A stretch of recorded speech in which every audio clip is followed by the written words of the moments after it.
While most world leaders surround themselves with luxury, China's president lives in a way that confuses even foreign intelligence agencies. No visible extravagance, no public displays of wealth, no billionaire lifestyle. But behind this simplicity lies a strategy that's far more powerful and far more calculated than it appears. Join us, and let's discover why the president of China lives like he's poor. Let's go. Liangjiahe Village Cave Dwelling.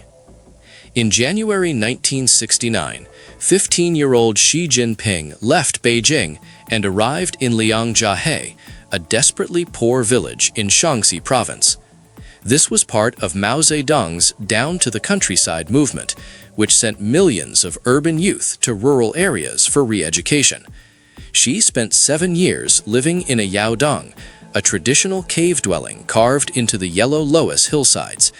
These cave homes were dark, damp, and infested with fleas. He slept on a hard brick bed covered with a thin straw mat, sharing the cramped space with other young people sent from the city. Life in Liangjiahe was brutally hard. The village had no running water, no electricity, and barely enough food to survive. Xi worked in the fields from sunrise to sunset, pushing wheelbarrows of sand, carrying heavy loads of manure, and harvesting crops in extreme weather conditions. Today, Liangjiahe has been transformed into a tourist attraction, where thousands of visitors pay to see the preserved caves where Xi lived. Tour guides in white gloves lead groups through the 3 cave homes, showing the simple oil lamps, farming tools, and brick beds that Xi used during his youth. The village now has paved roads, modern facilities, and vendors selling ice cream and souvenirs. Elderly villagers who knew Xi as a teenager eagerly share stories with tourists about the young man who would become China's president. Number 11. Tsinghua University, Beijing. Tsinghua University in Beijing is one of China's most prestigious institutions, often called the MIT of China for its excellence in science and engineering. Xi Jinping attended Tsinghua from 1975 to 1979, studying chemical engineering after being recommended for admission based on his work in Liangjiahe village. This opportunity came after years of manual labor in rural Shaanxi and represented a dramatic change in his circumstances. At Tsinghua, Xi finally received the formal education that had been denied to him during the Cultural Revolution. He studied alongside other students who had been sent to the countryside and were now returning to universities as China began opening up under Deng Xiaoping's reforms. The education focused heavily on practical skills and scientific knowledge that could contribute to China's modernization efforts. After earning his undergraduate degree, Xi returned to work in government service, but he later pursued graduate education. In the early 2000s, while serving in high-level provincial positions, Xi completed a doctorate in law at Tsinghua University, though details about his dissertation and studies remain somewhat unclear. Critics have questioned whether busy provincial officials like Xi actually completed rigorous doctoral work or received degrees primarily for political reasons. Regardless, Tsinghua became an important credential in Xi's official biography, linking him to China's most elite educational institutions. Tsinghua has produced numerous Chinese leaders, creating a powerful alumni network that extends throughout government, business, and academia. Xi's connection to the university reinforces his image as both a man of the people who worked with peasants and an educated technocrat capable of leading a modern superpower. I'm going to ask you a simple question. Are you a naturally curious person? If you're watching, I'm pretty sure the answer is yes. This space is made for people like us. To ensure you're always part of this community and receive all our latest discoveries, you just need to do one thing: subscribe to the channel. It's the best way to stay connected with us. Okay, now that you're part of our Legion of the Curious, let's move on to the next item. Number 10. Zhou Yongkang Corruption Case. Zhou Yongkang was one of the most powerful men in China before his dramatic fall from grace in 2014. As a former member of the Politburo Standing Committee and head of China's security apparatus, Zhou controlled vast resources and wielded enormous influence. His arrest and prosecution shocked the Chinese political establishment because members of the Standing Committee had traditionally been considered untouchable. The case against Zhou revealed massive corruption spanning decades. Investigators discovered that Zhou and his family had accumulated billions of dollars through illegal business deals, bribery, and abuse of power. Zhou had built a powerful network of allies in the security services, state-owned enterprises, and local governments, using his position to enrich himself and his associates. The investigation uncovered luxury properties, expensive cars, valuable art collections, and offshore bank accounts holding millions of dollars. Zhou's wife, son, and other family members were also arrested and charged with corruption-related crimes. In 2015, Zhou received a life sentence after a secret trial that lasted just one day. The trial was closed to the public, and details were released only through official state media. Zhou's conviction sent a clear message that no one, regardless of rank or connections, was safe from Xi Jinping's anti-corruption campaign. The case demonstrated Xi's willingness to prosecute even the most powerful officials to consolidate his authority and reshape the Communist Party according to his vision. Shi Zongshun, revolutionary leader. Shi Zongshun, born in 1913, was one of the founding fathers of Communist China, fighting alongside Mao Zedong during the Revolutionary Wars that established the People's Republic in 1949. He joined the Communist Party as a teenager and participated in guerrilla warfare against the national government throughout the 1930s and 1940s.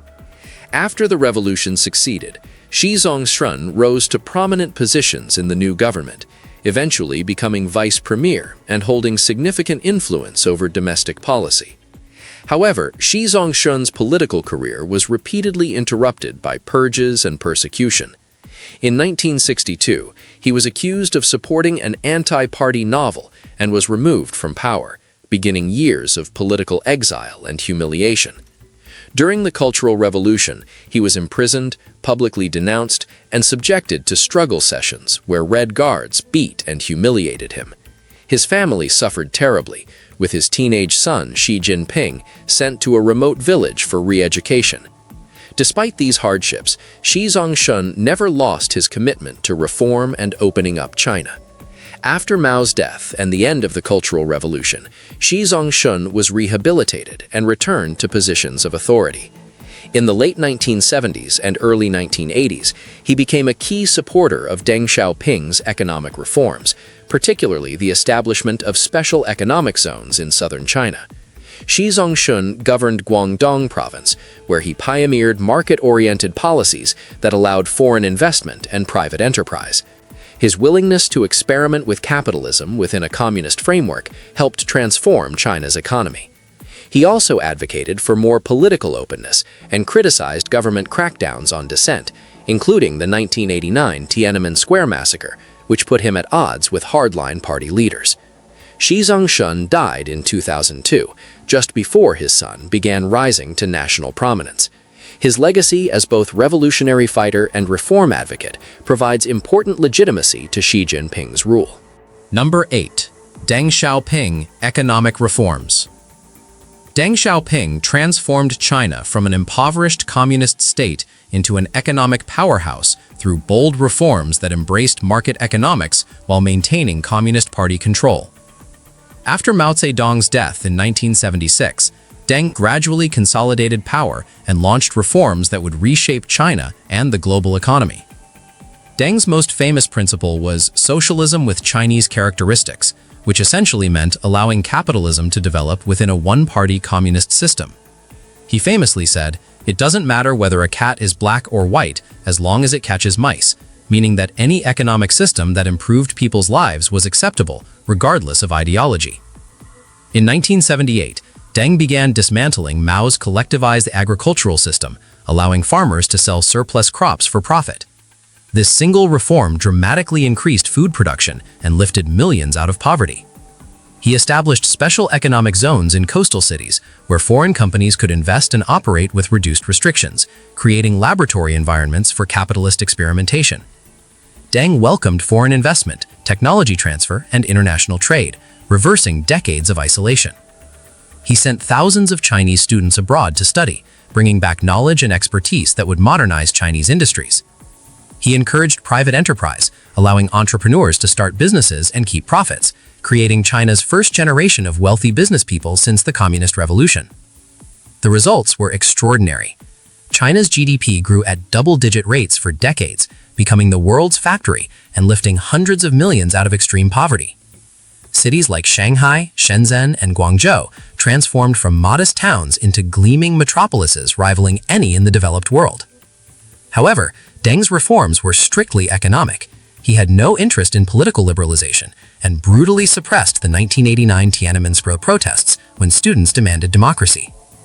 Xi Jinping's economic policies build on Deng's foundation, while emphasizing stronger state control and Communist Party authority. Xi Jinping was born into a family of revolutionary fighters on June 15, 1953. His father, Xi Zhengshun, was a powerful Communist Party leader who climbed the ranks to become vice premier of China. Xi Zhengshun fought alongside Mao Zedong during the revolutionary years and earned a respected position in the new government. The family lived comfortably in Beijing, enjoying the privileges that came with high political status. Young Xi Jinping grew up surrounded by the party elite, attending the best schools and living in secure government housing. However, everything changed dramatically in 1963 when political winds shifted against his father. Xi Zhengshun became a target during political purges and was suddenly removed from power. He was labeled an enemy of the revolution, publicly denounced, and sent to work in a factory in a remote region far from Beijing. The family's comfortable life disappeared overnight. Their home was raided by Red Guards, and Xi's sister was killed during the chaos of the Cultural Revolution. His mother, under immense pressure from authorities, was forced to denounce her own husband to save herself and the remaining children. The once powerful Xi family became political outcasts, experiencing firsthand the brutal realities of political persecution. This traumatic period fundamentally shaped young Xi Jinping's worldview and understanding of power, loyalty, and survival in Chinese politics. His father's fall from grace taught him valuable lessons about the unpredictable nature of political fortune. Number 6. Zhongnanhai Beijing Residence. Zhongnanhai is a vast government compound located next to the Forbidden City in central Beijing, serving as the residence and workplace for China's top leaders. The complex covers approximately 1,500 acres and includes numerous buildings, gardens, and lakes that date back to imperial times. Zhongnanhai means Central and Southern Seas, referring to the two lakes within the compound. During the Ming and Qing dynasties, emperors built temples, halls, and living quarters here as summer retreats, away from the formal ceremonies of the Forbidden City. After the Communist Party came to power in 1949, Zhongnanhai became the headquarters of the new government. Mao Zedong initially hesitated to move into the compound because he associated it with imperial feudalism and bourgeois privilege, but eventually practical considerations won out. Today, Zhongnanhai serves as China's equivalent to the White House or the Kremlin, housing the offices of the Communist Party Central Committee and the State Council. The compound is surrounded by high red walls, monitored by countless security cameras, and patrolled by security forces in both uniforms and plain clothes. The main entrance is Tsinghua Gate on Chang'an Avenue, flanked by slogans praising the Communist Party and Mao Zedong thought. A traditional screen wall behind the gate displays Mao's famous calligraphy reading "Serve the People." The interior of Zhongnanhai remains largely secret, with very few outsiders ever gaining access to see the buildings, gardens, and lakes inside the compound.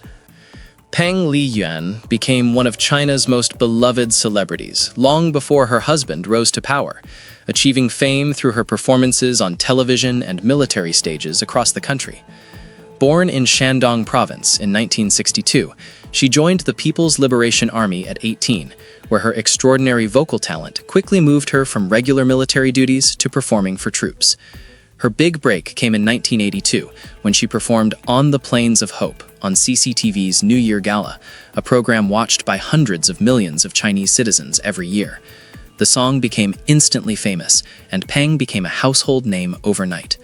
Throughout the 1980s and 1990s, Peng dominated Chinese folk music, winning numerous national competitions and appearing regularly on state television. She held the military rank of Major General and was regarded as one of the most accomplished singers in the country.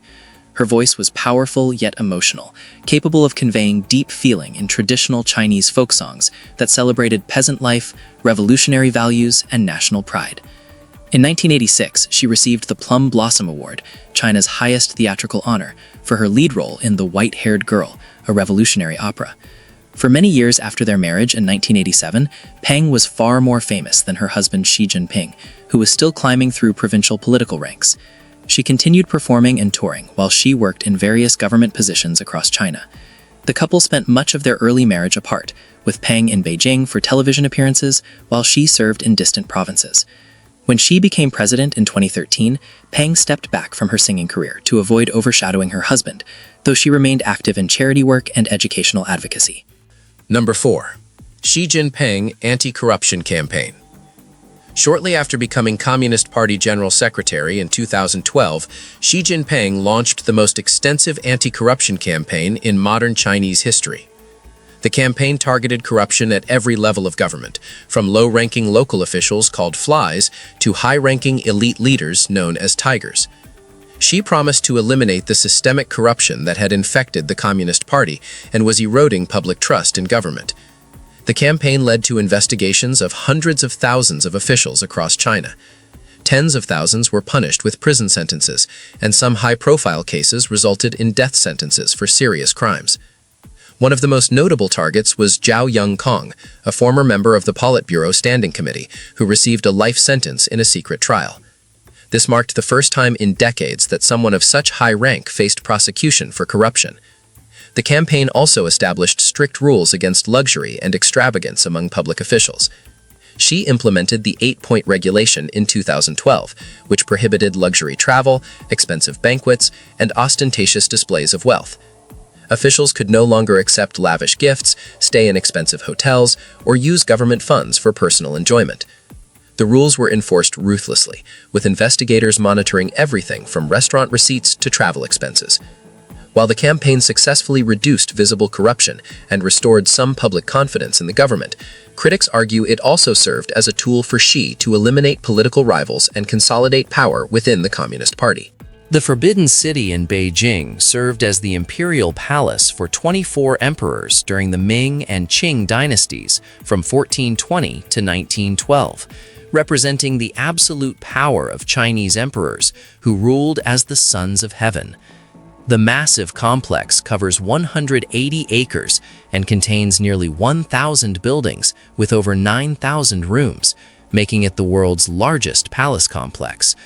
The architecture embodies traditional Chinese cosmology and imperial power, with precise alignments, symbolic colors, and hierarchical spatial arrangements that reflected the emperor's position at the center of the universe.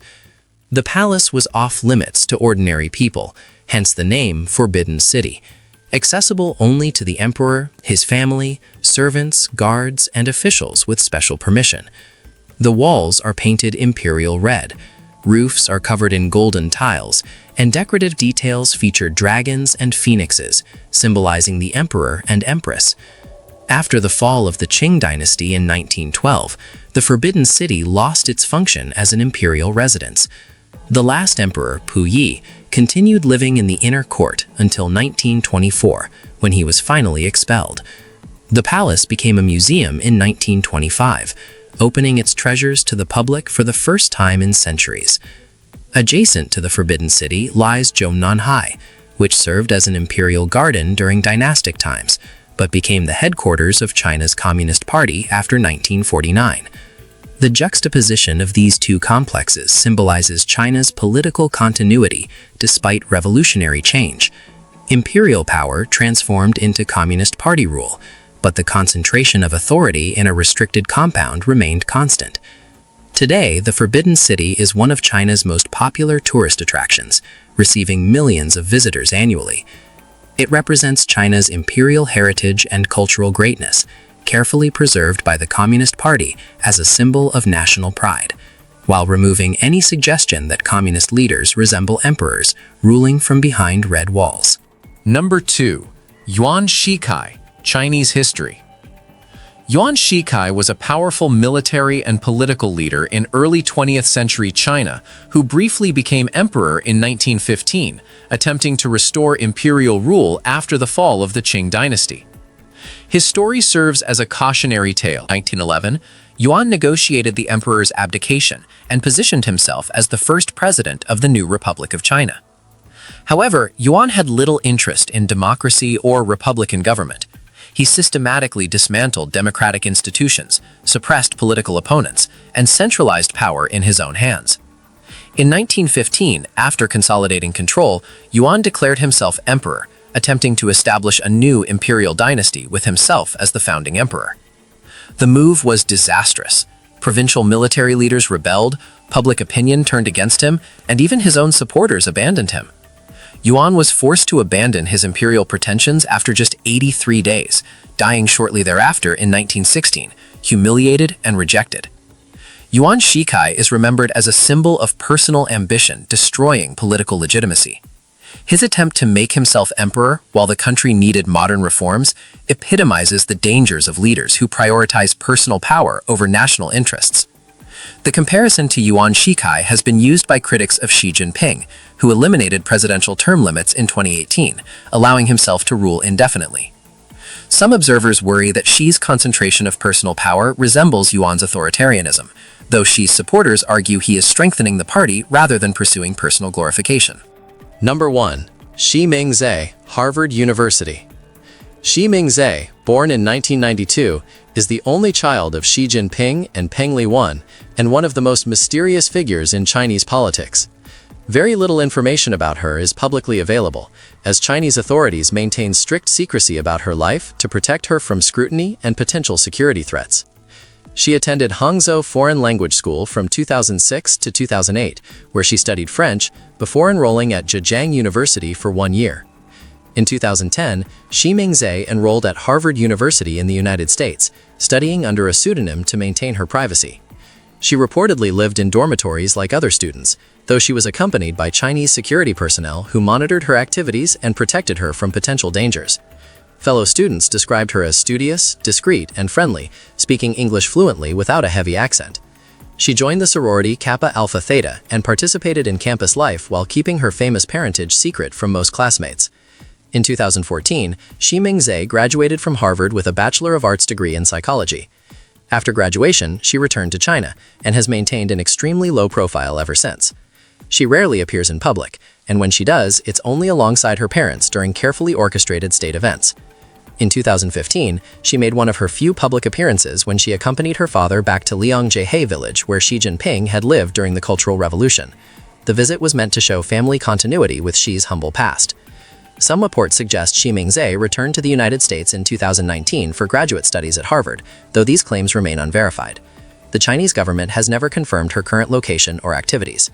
Her private lifestyle stands in stark contrast to the children of other world leaders, who often pursue public careers or appear frequently in media. Still curious? Then don't stop now. The next mystery is already waiting for you. Just click the video on screen. I saved it just for you. See you there, curious one.